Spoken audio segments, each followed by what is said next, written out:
It's this sudden recovery from amnesia that worries me. It's a shock. All came flooding back. All that time in the hospital, you can't remember a thing. And yet now... It's a miracle. Praise the Lord. What's going on here, Phil? You know, I get worried when policemen call me by my first name. I want to cut through all the nonsense. Now, where's my nephew? We just put him in a taxi. We'll take a statement from him when he's calmed down. Well, can I have a taxi as well now, please? Because I'm getting tired. We still haven't got from there to here yet. We had a business dispute, and I won. He didn't like it.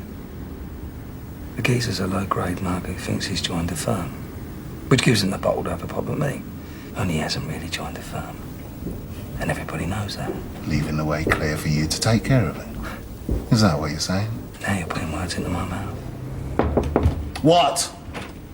I've got Mr. Mitchell's mother on the phone. She wants to know what's going on. She'll have to wait. Can I stay here or change my mind? Well, when you got a mum like mine, you know, Dan Sullivan's pretty small potatoes.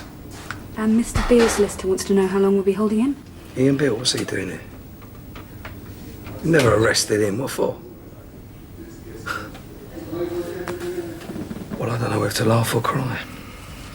I ain't shot nobody. Which, grammatically speaking, would seem to suggest that you have shot somebody. I had a gun. Do me. But I'm telling you now, no way did I shoot Phil Mitchell. I got an alibi.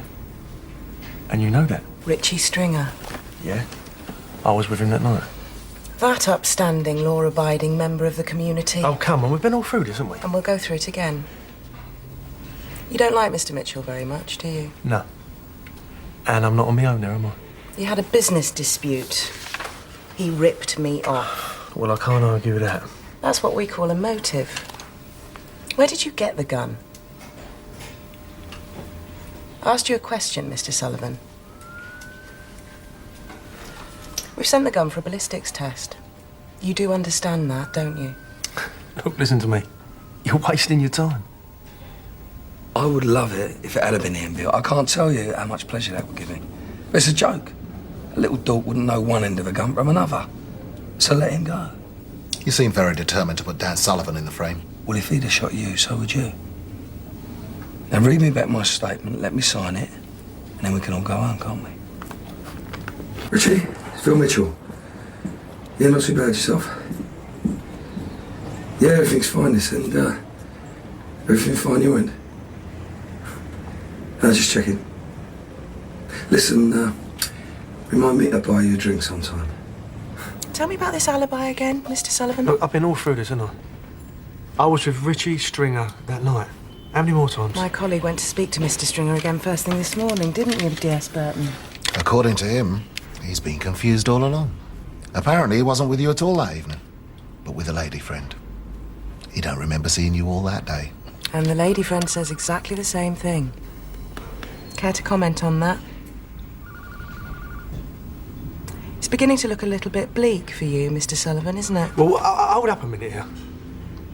I'm being fitted up here, aren't I? That's a very serious allegation. No, I don't mean by you. Can't you see what's happening? Phil Mitchell. You're telling me you can't see what he's doing? It's a joke. Well, what are you saying? It wasn't you waving the gun in his face last night? Or did I miss a meeting?